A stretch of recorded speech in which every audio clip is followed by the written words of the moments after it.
Hello everyone and welcome back to another video from Finance and Crypto Guide. In this video, I'm going to show you how to log into your existing account on the Goldman Sachs website. So let's get started right away.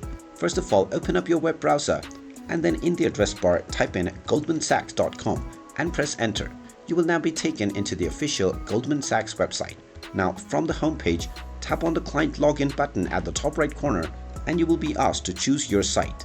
Just tap on your appropriate Goldman Sachs service and you will be taken into your appropriate login portal. Now all you need to do is enter your credentials. So type in your email address or your user ID followed by your account password that you set up while creating your account. Finally click on the sign in button and now you will be logged into your respective account on Goldman Sachs and you can immediately start banking. And there you have it. That is how easy it is to log into your existing account on Goldman Sachs.